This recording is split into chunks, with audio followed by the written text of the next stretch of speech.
Morning మా అబ్బాయికి బీరకాయ కర్రీ చేసి పెడదాం అనుకున్నాను. కాకపోతే ఇక తను పెట్టినా కూడా అంత ఇంట్రెస్ట్గా అయితే తినడండి. ఇంట్లో ఉన్నప్పుడు ఈ వెజ్ కర్రీస్ ఏమైనా చేస్తే తినకపోతే మనకి తినిపించేస్తే కనుక చక్కగా తినేస్తాడు తను.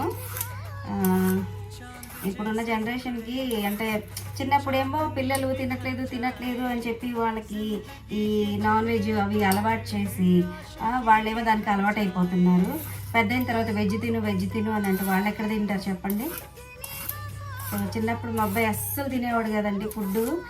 ఒక 7 years వచ్చే వరకు కూడా వాడికి అసలు ఎంత ఇబ్బంది పెట్టేవాడు అంటే అసలు ఏది పెట్టినా తినేవాడు కాదనమాట. సన్నగా ఉండేవాడు.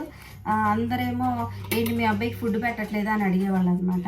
మన పిల్లలకి మనం ఫుడ్ పెట్టకుండా ఉంటామా చెప్పండి. ఎలా అనేవాళ్ళు అనమాట. ఏంటి మీరు తింటున్నారు మీ అబ్బాయికి పెట్టట్లేదా అని చెప్పని అనేవాళ్ళు అనమాట. తను చాలా వీక్గా ఉండేవాడు చిన్నప్పుడు, కాకపోతే హెల్దీగా ఉండేవాడు.